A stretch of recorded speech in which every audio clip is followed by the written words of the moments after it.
En 2005 que j'ai quitté mon pays, et c'est à cause des problèmes politiques qu'il y avait dans mon pays. Il y a la guerre il y avait la guerre à l'est du pays, même jusqu'à aujourd'hui, il y a toujours la guerre dans mon pays.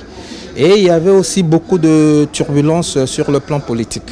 En 2005, j'étais obligé de quitter mon pays, la République démocratique du Congo, pour aller au pays voisin, au Congo-Brazzaville.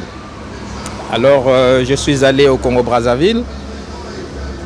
C'est des pays qui sont très voisins, donc des villes très voisines. Et je suis arrivé à Brazzaville. J'ai rencontré, il y a aussi une grande communauté congolaise de la RDC à Brazzaville. Il y a toujours des gens qui me disaient que non, les agents de renseignement du Congo-Kinshasa venaient souvent à Brazzaville. On m'a dit que je pouvais encore être mieux au Mali. J'ai quitté le Bénin, je suis descendu par le Burkina Faso. Le Burkina Faso, je suis arrivé au Mali. Là encore, au Mali, il y avait encore des problèmes de guerre. On parlait des Touaregs, de tout ça, des gens qui enlevaient les autres. Il y avait toujours des tiraillements, parfois entre chrétiens, entre musulmans, des choses comme ça. J'étais obligé de quitter le Mali pour aller en Mauritanie. Et là encore, j'ai rencontré encore une communauté congolaise là-bas. On m'a dit, mais non, voilà, ici, il n'y a pas grand-chose. Il y a des gens qui pouvaient vous faire passer à partir du Maroc pour aller en Europe. On demandait une affaire de 2000 euros, 2500 euros, qui équivaut, si on peut mettre en dirham, on peut dire 25 000. Bon, les moyens, on ne les avait pas tout de suite, mais on pouvait toujours les chercher sur place et en travaillant, en allant casser le caillou, comme on dit. En Mauritanie, on est passé par l'Algérie et puis c'était la voie par Oujda, où je suis arrivé au Maroc dans l'espoir de trouver mieux et de trouver des gens qui pouvaient aussi me faire traverser la mer.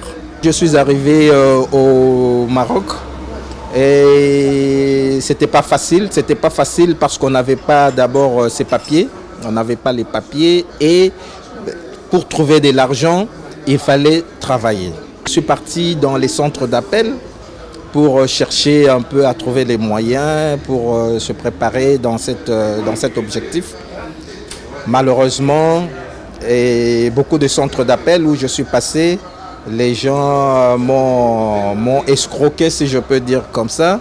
Et vu que je n'avais pas les papiers, ils vous font travailler, ils ne vous payent pas, ils avancent des raisons, vous n'avez pas atteint les objectifs, tout ça. Et finalement, c'était vraiment difficile. Finalement, Sa Majesté le Roi avait décrété l'opération exceptionnelle pour régulariser les migrants.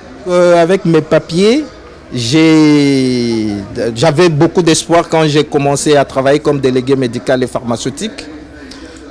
Mon espoir était déjà que non, voilà, je peux rester au Maroc, faire ma vie.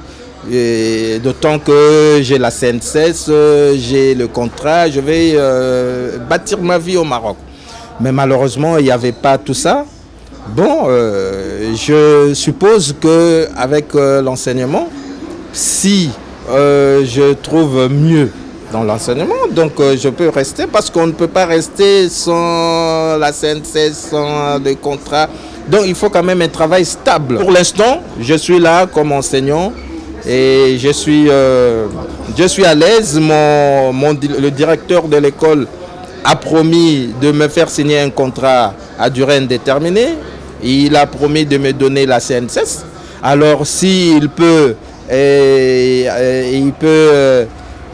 honorer ses engagements, ses promesses, je vais vivre au Maroc. Monsieur Walter هو أجنبي وجناه لأن دفع لنا السيفي ديالو ودفع لنا الشواهد ديالو ولقيناهم في المستوى وشديناه باش كيقري عندنا اللغه الفرنسيه.